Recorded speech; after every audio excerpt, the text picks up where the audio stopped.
used by researchers. The ghost bat heard the scuffling and swooped. The thorny devil ducked, but to no avail. The ghost bat struck, decapitating the devil.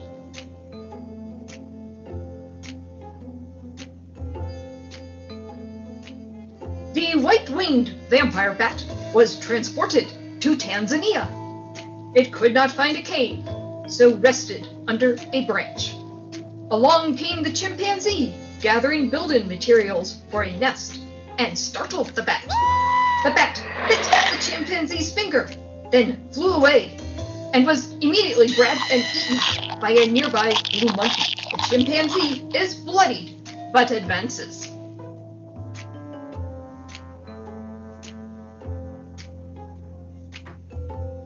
March Mammal Magic deposited the fire salamander on the edge of a pond in Madagascar during the late Cretaceous period. The salamander began to scurry for cover when, slurp, the devil frog flicked out its tongue, trapping the salamander, reeling it in, and transferring it to the frog's belly.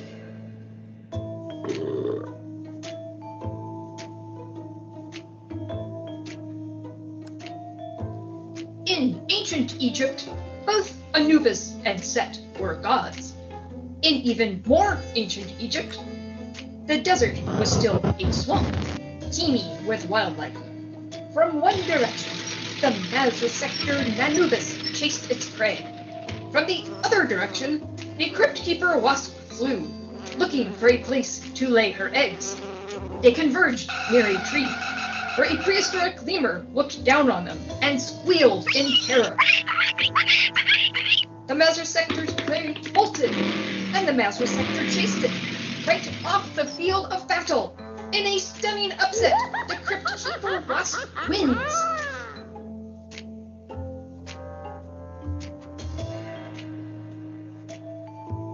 Night fell in Costa Rica, and the flying dragon lizard was headed to hide out in a nearby tree.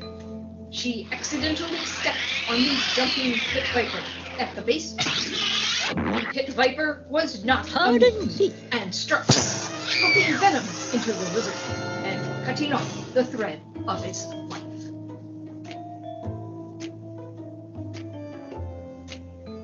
The black and red bush squirrel found itself high in the treetops. So far, so good. But it heard a great ruckus below and looked down to see mandrills, hundreds of mandrills. The squirrel panicked. Mandrills began chasing the squirrel and surrounded it. The squirrel was caught in a dead end. Literally, there was carnage. The Sphinx monkey moves on.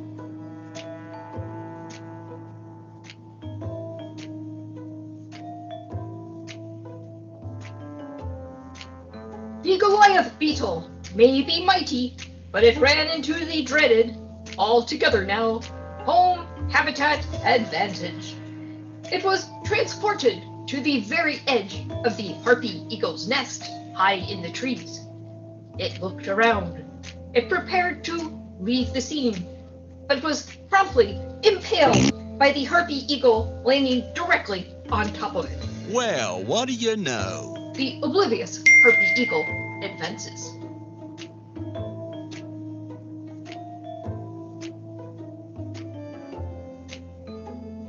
MC, have I got a tale for you?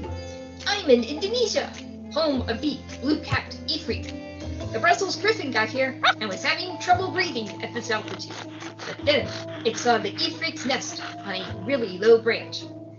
The Brussels griffin climbed up the tree and chomped at the Ifrit. But the Ifrit's feathers are toxic.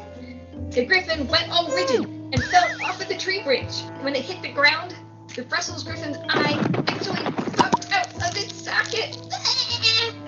The Ifrit got away, and the dog ran off, one eye, and wow, the Ifrit seems to have won. And now, the first round of battles is over. Our list of suspects has been cut in half, down to 32. What mysteries will happen next? Join us as we investigate. I am MC Marmot, This is the mystery of March Mammal Madness. Thank you for watching.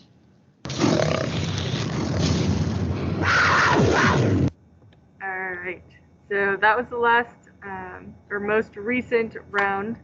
That ends round 1. When we come back from spring break, I'll have some tallies totaled on your March Mammal brackets and mine, which I know after yesterday I lost a crap ton of points. So I did not do very good. I know, I'm a loser. It's okay. I'll own it.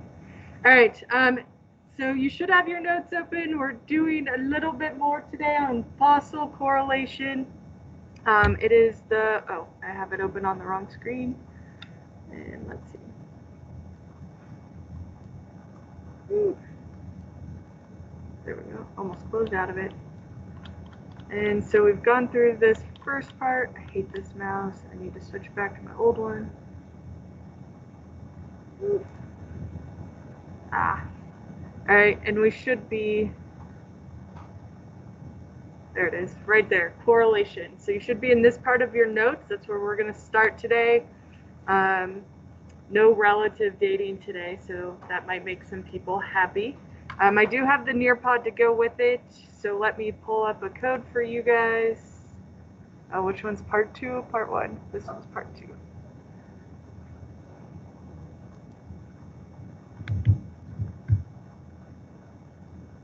There we go, 34WAV. What's that? Oh, nice. I love it. I saw that.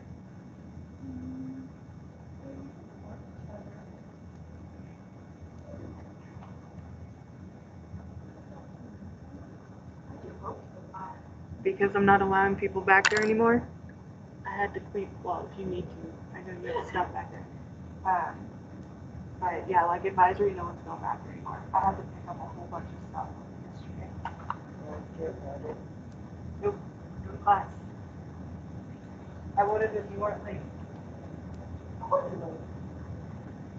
You were in my class when the bell rang. On Josh time, he was on time. Yep, I know that. I do know that. 15 minutes early is on time is late. Yeah. Thank you. Let everyone should know that. That's how I was raised. Yep. Grandma's time was. Grandma's time, marching band time, one time.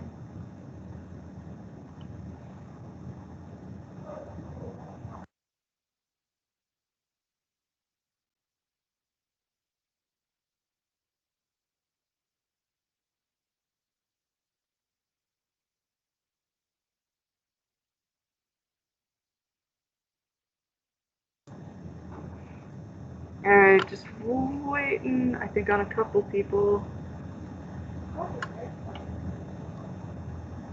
Sometimes it is. It usually, honestly, first thing in the morning, those classes are always quiet.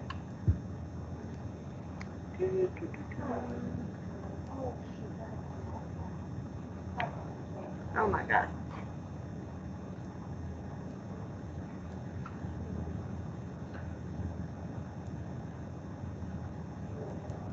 I can't read today, good god.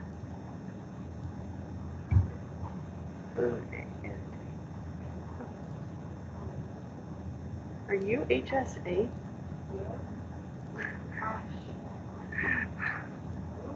I was like, am I reading this wrong? Did I just suddenly become illiterate? Okay, that makes me feel better. And it gave me a slight heart attack because at my last school you had to pass 4 state assessments in order to graduate, and they're called HSAs. I was like, Jeremiah, you might have to hard restart your computer if it's going to stay loaded. Press and just keep holding on the power button until it reboots. Because when mine does that, I give up and I just hard restart it. Yep. Alright.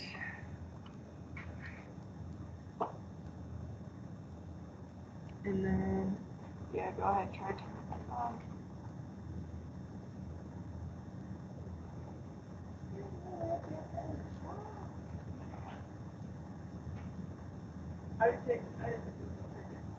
Okay.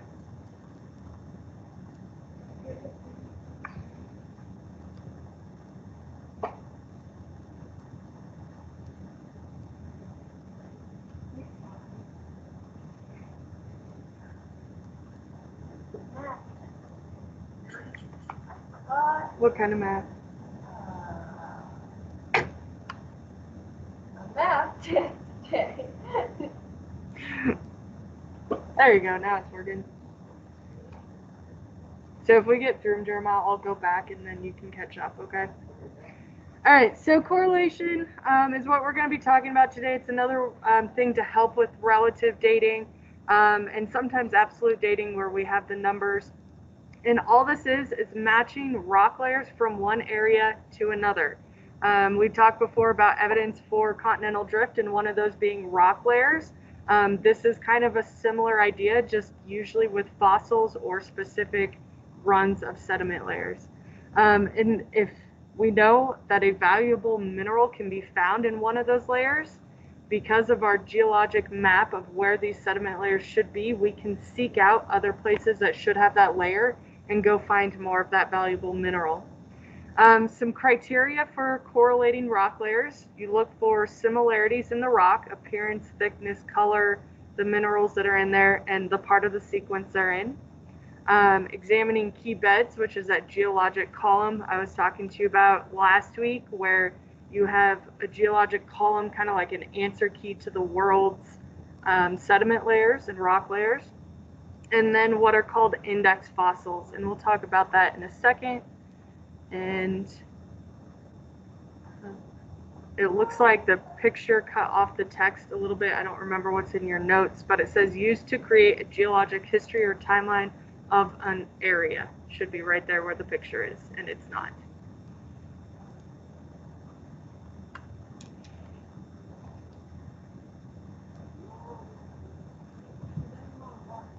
Yeah.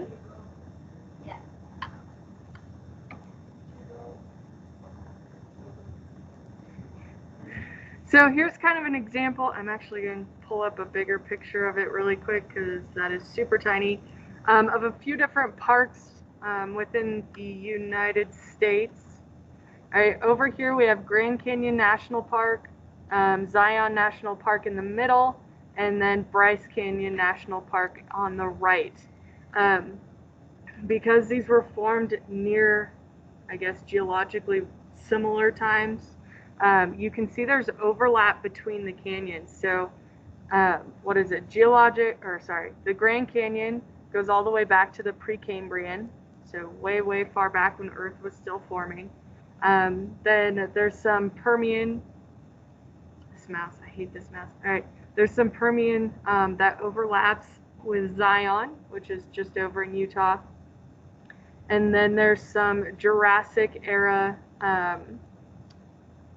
layers of rock that overlap with Bryce Canyon National Park. So when we kind of shift and meld all of these together, that's how we kind of get our geologic columns and know what could be found where.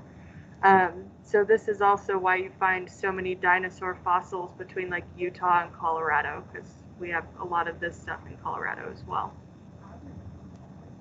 On the western side. There is ones here on the eastern side, but it's way more common on the western. All right, so we've got a bunch of different types of fossils. Fossil just is some sort of remain or trace of prehistoric life. It's found only in sedimentary rocks. We don't find fossils in igneous rocks because that's coming straight from magma. Everything's going to get burned up. And then we don't get it in metamorphic because metamorphic heats and pressurizes the rock and changes it into something else.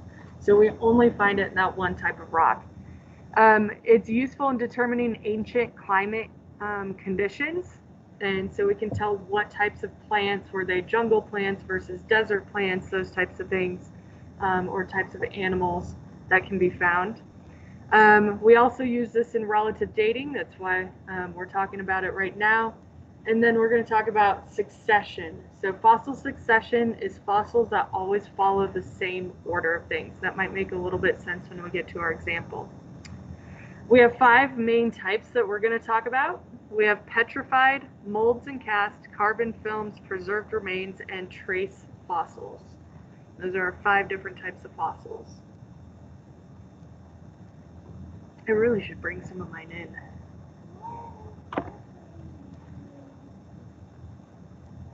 Maybe I'll do that after break. Everyone good on this page?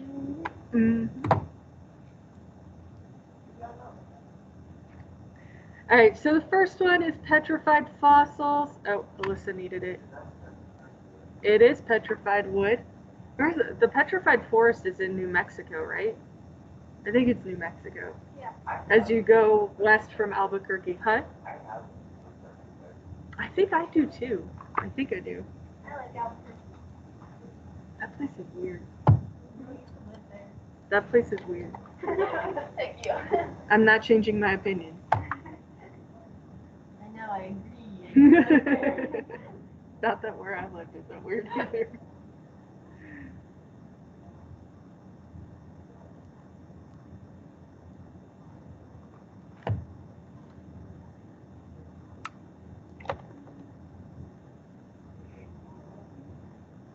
All right. Hopefully, Alyssa, you're good. Okay. All right, so the first one, like we were just talking, the petrified fossils. The picture is an example of petrified wood. And basically what happens is you have mineral-rich water, so minerals being like calcium and sodium and different things like that, all soak into the small cavities of the wood, of the tree, or some sort of wood suspect, I guess you could call it. And it replaces that original living tissue with the minerals. And so you get all those pretty colors from the different minerals soaking in and taking home. And then you still have the impression in the casing of the actual tree itself. It's just colored. They're not, I will say, they're not always this pretty. We do have a lot of brown and beige and tan colored minerals. And so sometimes it'll look like a regular piece of wood when it's actually a petrified fossil. Easily mistaken.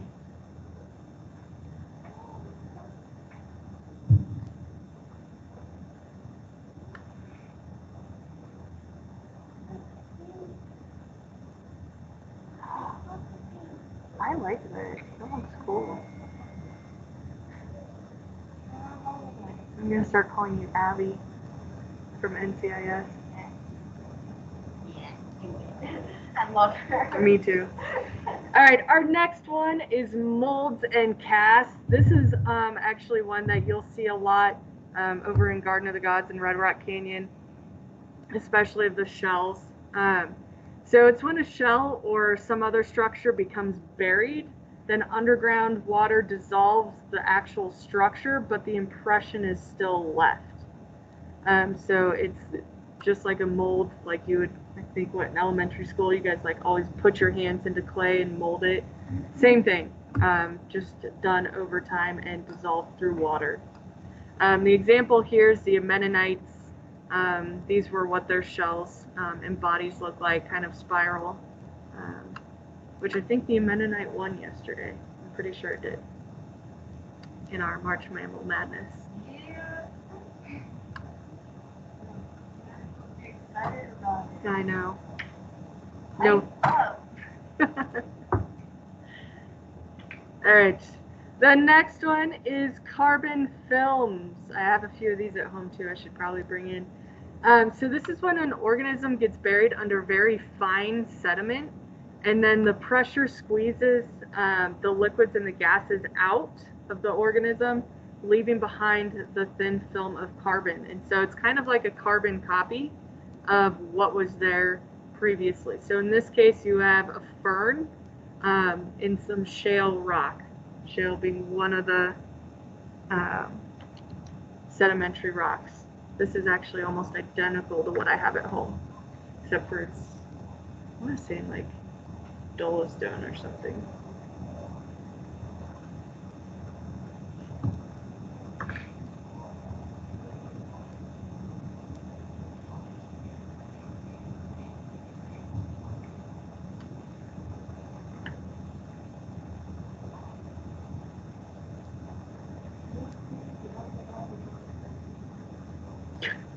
Speaking of, Mr. Delavoye just sent out his fact of the day. Blowing your nose too hard makes you more congested. When you're stuffed up, it's because of swollen blood vessels, not excess snot. That is not the fact of the day. That was the fact of the day like 2 weeks ago. Oh, well, he just sent it. Hard blowing shoves mucus up into your sinuses and slows the drainage process. You should either blow softly, snort, or swallow. That's gross, Ew. right? Now you know. Yeah. Now they were. I'm used to it. All right, our next fossil, you tend to see these pretty often in stores. They're very, very common, is, oh, there should be an NS there. It should say preserved remains. Preservation of nearly or completely unchanged remains. So you can see this little bug right in here, preserved inside some amber, which is like tree sap. Another one that we've actually had, because we've been able to get, we're warming up in general in the Arctic, they've uncovered, that's how they've uncovered full mammoths. So mammoths, as you know, have been extinct for many, many years, but they've pulled up full organisms, hair and everything, because it's been frozen for so long. It's like cryogenics without the ability to come back. Because it's melting. Alright. Hopefully this works. I couldn't get it to work the other day. I hate it when it does this. Alright, let me pull up.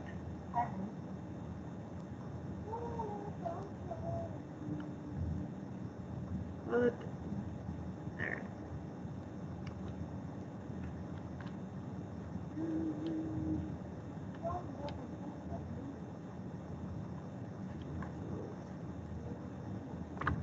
Hold on. Alright, well, I might come back to that. Did it just appear the second I... No, okay. It does. That's so annoying. I'll figure that out later. Alright, trace fossils! These ones are kind of cool. These are the ones you see in movies pretty often, like Jurassic Park. It is indirect evidence of past life. So that's like your footprints, your burrows, your coprolites. If you don't know what that is fossilized poop, but it's actually very informational. Over here, we've got some of our dinosaur footprints from Dinosaur Ridge, Colorado. Like I said, you've got more dinosaur stuff on the opposite side of the Rockies in our state. What if I want a dinosaur? Mm-hmm. What if it's a friendly dinosaur, like Barney? Barney's creepy. Totally. He is very creepy. Like, he plays with kids for a living. I teach for a living. He plays with tiny children. He's not a little girl in Denver. There you go. The one that walked by? That's funny. Alright, quick quiz.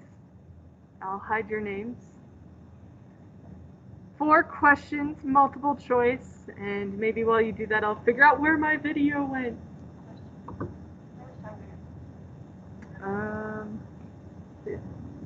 Like 40 minutes. Are they gonna kill him like a child? I do it at home too. I do it all the time. It's a good de-stressor.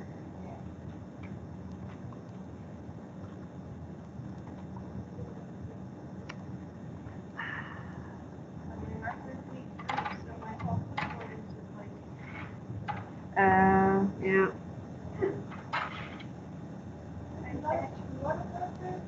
Maybe.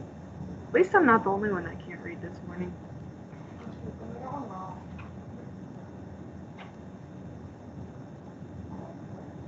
Ow. One. Two. One. Two. Go back to 1. 2. Oh, or 3. 2. I love dragons. Well, I printed it. My printer's mad at me. I printed like 100 pages of coloring pages. Ah, I can't go in until we're done with the Nearpod and get the website address. God dang it.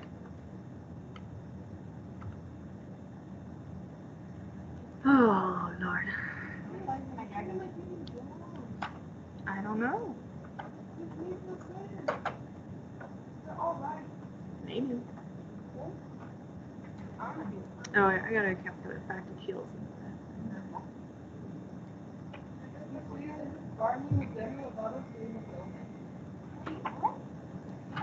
Why?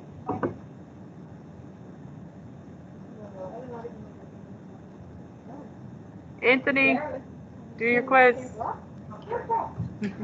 Thank you.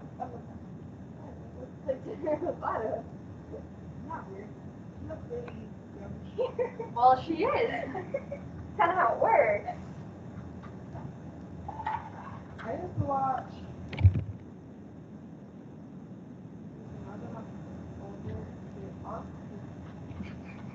You know what's really creepy?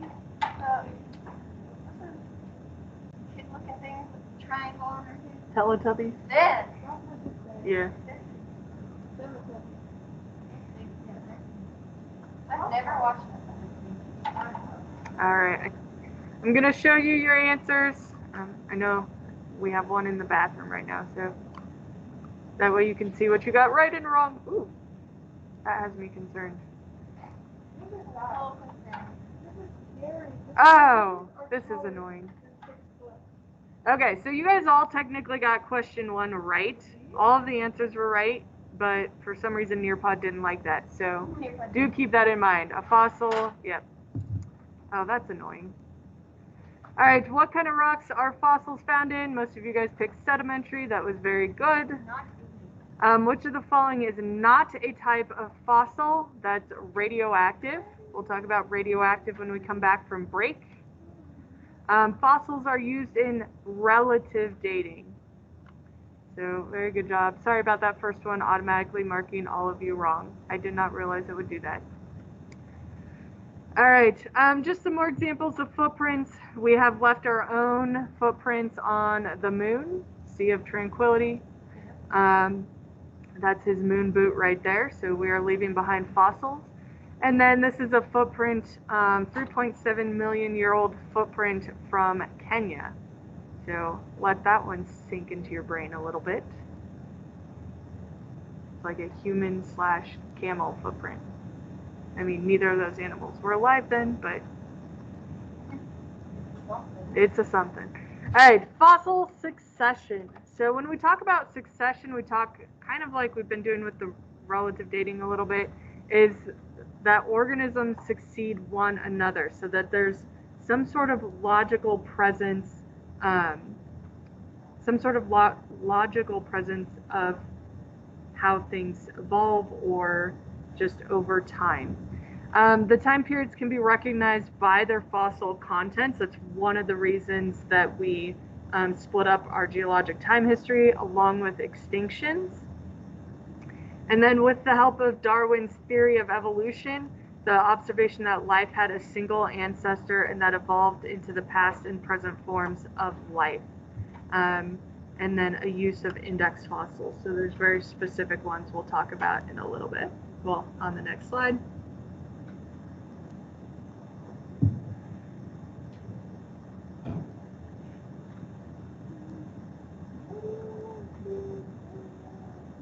I love that song. So this is an example of succession. Here's what your soda cans look like in the 1930s, 1940s. This is how you would have drank your soda. Come the 60s, you start to get a little pop tap. Good morning. And then into the 70s, you get the rings, almost kind of like you see on some like tuna cans or stuff like that. And now you have the more, this is before they imprint everything on it, but you have the actual pop and open. So that's how soda cans have success over time. Fossils and animals do the same exact thing. Imagine having to drink your Coca-Cola like that. That would be weird.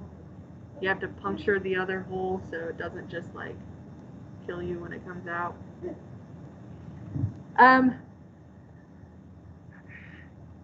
Also, if any of you have ever had to deal with canned milk, that's generally how it comes still, which is annoying. Pop can trash dating. So this is kind of mixing succession with the relative dating that we would do. If this was a garbage pile at a local landfill, you would see the oldest pop cans at the bottom, and then as you go up and up and up in layers, you would see the newer pop cans or soda cans, or depending on what part of the country you're from. And so that's kind of how we would do it with soda cans. You guys have been doing the same things with layers. All right, index fossils are geographically widespread animals or plants that come in very large numbers. All right, so it's something that is found worldwide and very, very abundant. There's a whole bunch of them. They typically live for a short period of geologic time and then go extinct. Right now, technically, as little as humans have been around and we're worldwide, we would be considered an index fossil if we died off. There's plenty of movies that give us ways to do so. Quickly at the same time. All right.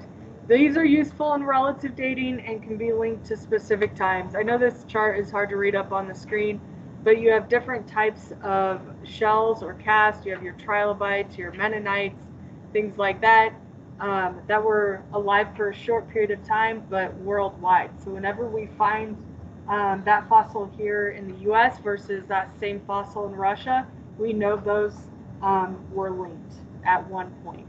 They were the same part or same time. General fossils, youngest to oldest in this kind of picture.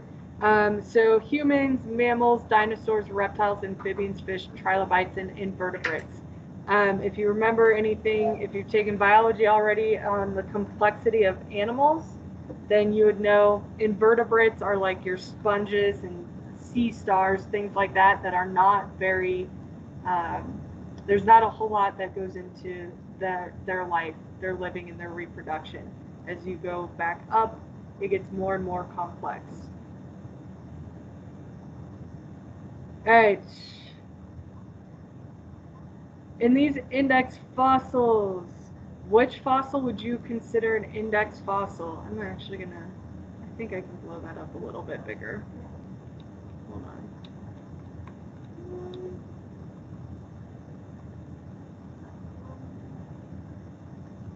I'm not sure that was any bigger. I tried. Which fossil, not outcrop. So these are, where's my mouse? These are sediment samples taken from wherever around, we'll say around the United States. You can kind of see like we have our sandstone, our shale, sandstone, and limestone. We have different types of fossils in here. Obviously, we don't know the names of each specific exact fossil, but you can give me shapes or descriptions. Which ones would you consider, one or many, which one would you consider an index fossil? Okay, we got to vote for the drumstick. What is that? Is that this one? Okay. Think about your requirements for, I'll even step back for a second.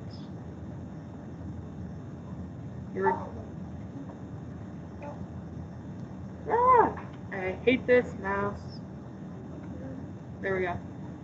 Widespread, so you want to find it in a whole lot of samples, and it lived for a very short amount of geologic time, so you won't find it all throughout the column, okay?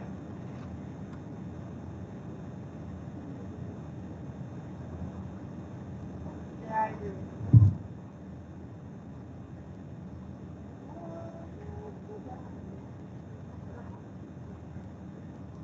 Which, this one? All right, so we've got a vote for this one, the shell, the drumstick. What else? There's 7 of you. Should have more than 2 answers or 2 opinions.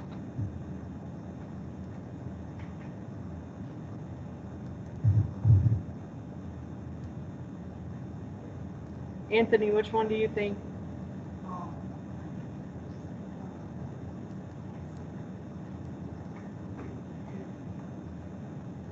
Which one's number 2? Remember, you're not picking an outcrop. Those are soil samples. You're picking a fossil. Which of those fossils do you think is an index fossil?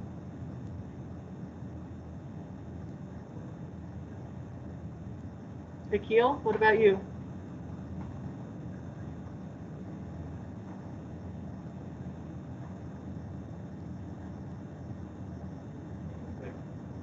Huh? Which one's the second one? You're not picking outcrops. These are just soil layers. I thought the second one, I was going to take the second one. Right? You're picking a fossil. Which one of these is an index fossil? It has to be found worldwide. These are in 4 different places, and it has to be around for a short amount of time. Hi? I can't hear you. Oh, you're just speaking in, yeah, the trilobites I think are these ones down here. That is a one, oh, those plants aren't trilobites, they're close. Trilobites are considered an index fossil. But what about the picture? Jeremiah? All right, we got another vote for the shells. Jose, why did you pick the shells?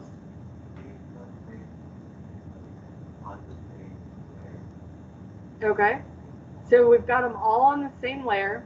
They're all through all 4 outcrops. Yeah, exactly. So that represents that.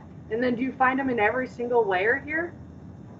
No, you don't. So that means they were short-lived. Those are your 2 main requirements for an index fossil. So good job, gentlemen.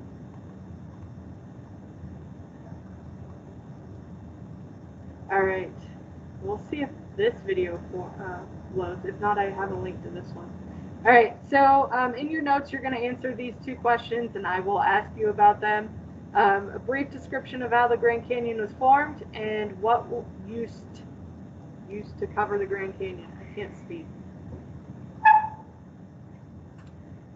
Ah, Lord, I hate when that happens. Okay.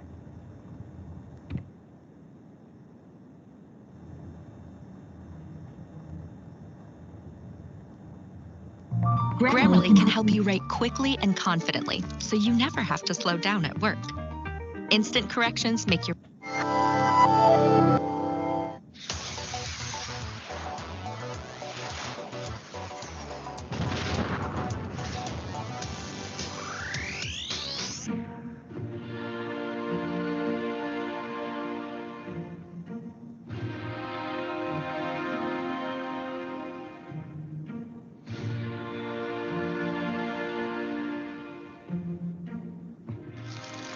Pretty awesome, isn't it? The Grand Canyon is one of the most spectacular natural wonders on Earth.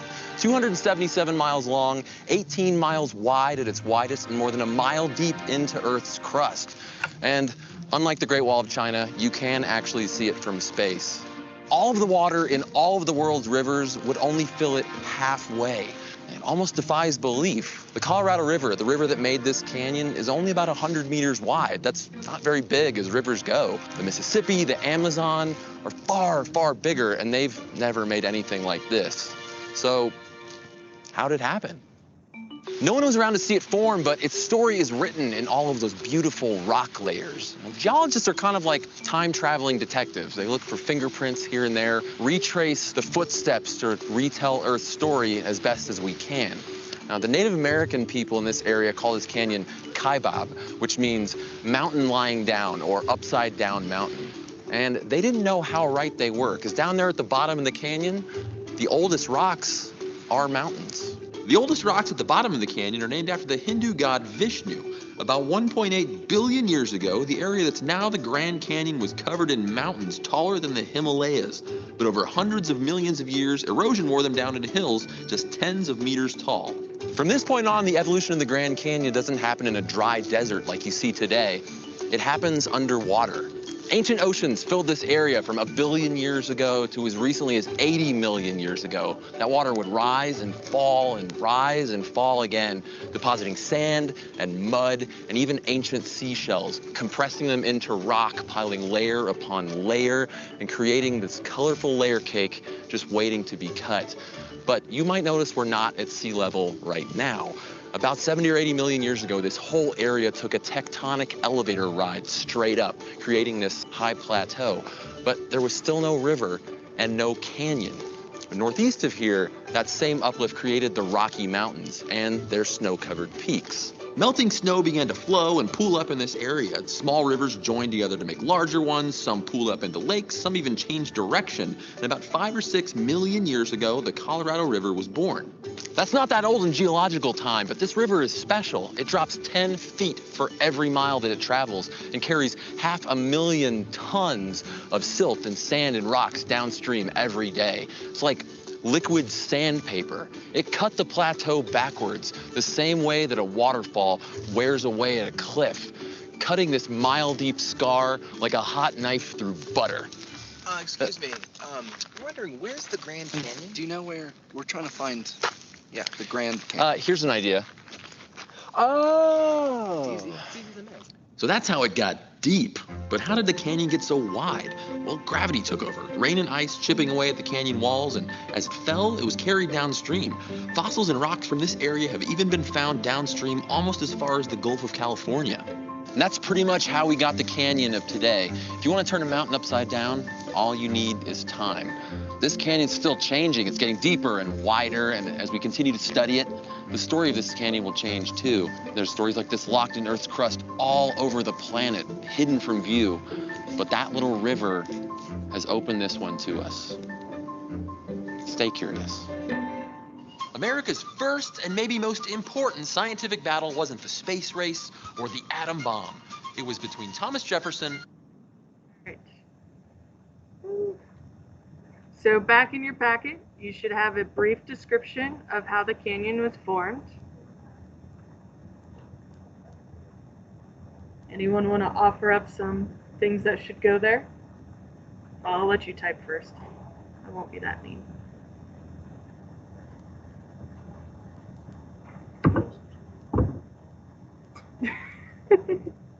What? I just came in and you just sitting there. Yeah, I don't have time.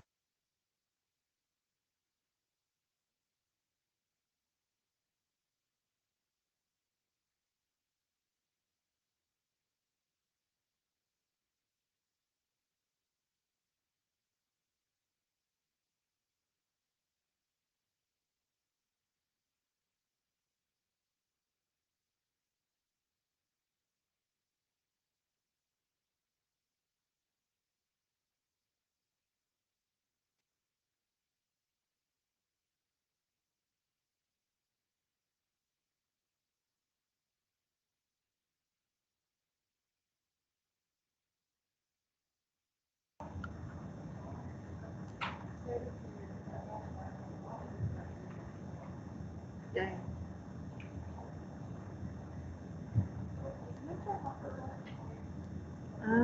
Let me check.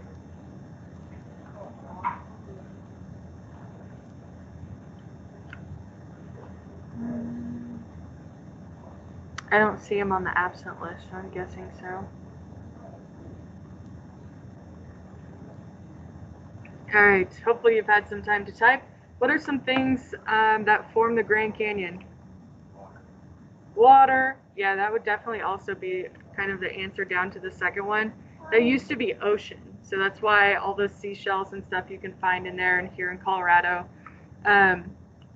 You know, seashells, like the dead remains, are what is used in chalk, right? So when y'all are writing on my chalkboard, you're writing with dead seashells. That's so cool. Huh? Ice, absolutely. Ice helps give that snow melt, which forms the Colorado River. Anything else you guys want to put in there? There's one major one. Well, whatever happens, happens. Uplift, very good. The uplift. For real? All things in there. All right. Stupid Nearpod. There's that one, and there's one back there somewhere. All right, so we're just going to do a few slides to kind of introduce you to the idea of absolute dating, even though this one says Dayton because the G got cut off. And just to kind of give you an idea about it, when we come back from break, we'll actually get into the math and what like all of these methods are, which the math is part of the radioactivity one. So remember, at the beginning of our notes last week, we talked about two main types of figuring out how old a rock is. One of them is relative dating, which you guys have been doing this week. And then the other one is absolute dating, which is giving it the actual physical number, age of that rock, event, or whatever it may be. Pottery that they find, you know, at an excavation site. We have 4 different types of methods. Radioactivity is with radioactive elements. Dendrochronology is typically with trees, varves, and ice cores are both related to ice. So we'll look at those probably next week. You'll also hear radioactive dated or absolute dating referred to as radiometric dating. They're all kind of interchangeable. Is it still not working? Oh, yeah, sorry, man. All right, so with radioactivity, that's a breakdown of a very unstable element into a different, more stable element. Hopefully by now in your school careers, you've heard of like carbon-14. That's a very common one. Carbon-14 is very unstable. The atom doesn't like to stay as is, and so it tries to change itself. And over time, it will. All elements that are radioactive decay at a constant rate, so it's completely measurable, and we can count on it every single time. Decay rate is not affected by any known force. So if you change gravity, if you change weight, if you cut it in half, it's not going to change the rate of decay. It's going to stay constant. Radioactive elements create a very precise and unchanging clock. We can get manipulated by our relative dating principles. They can change, they can erase time essentially. Radioactive elements don't do that. And we'll get into talking about isotopes, a version of an element made as a result of the body's chemistry. Like you're making radioactive isotopes right now and you eat them. And it's stored in your body throughout your life. And then the moment you die is when they start to break down. The example I was talking about earlier is carbon-14. It's a radioactive isotope of a regular carbon-12. Carbon-12 is like what you'd see on your periodic table. That carbon-14 decays, it has a couple extra neutrons, and it'll decay into a proton, and then that's how it goes and becomes a nitrogen. When your protons change, your elements change. And of course, God, this is annoying. This is the first time it hasn't worked. All right. We'll do the video at another time. I'm just going to end the Nearpod because I'm irritated with Nearpod.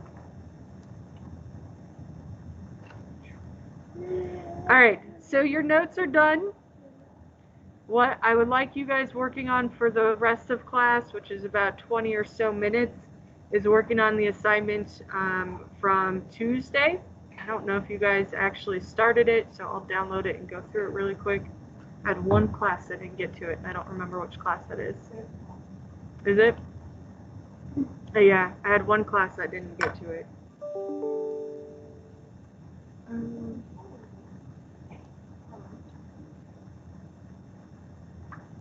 Come on.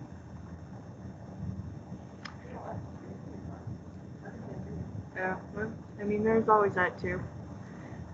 Oh, I'm sitting here waiting and it's on my other screen. All right, so this is just some practice with the relative dating.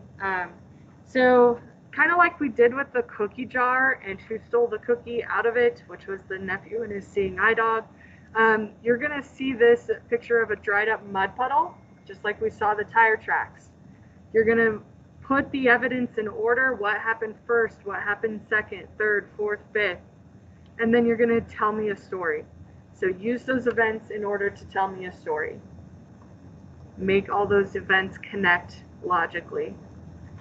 Down below you have matching. So you have, I like this because it has pictures of each of the, so this is for an example of original horizontality. This is what we're talking about with law of superposition, inclusions, unconformities, and so on.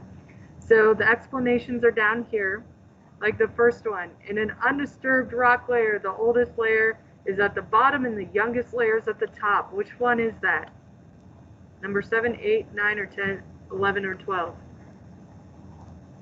The oldest is at the bottom, the youngest is at the top.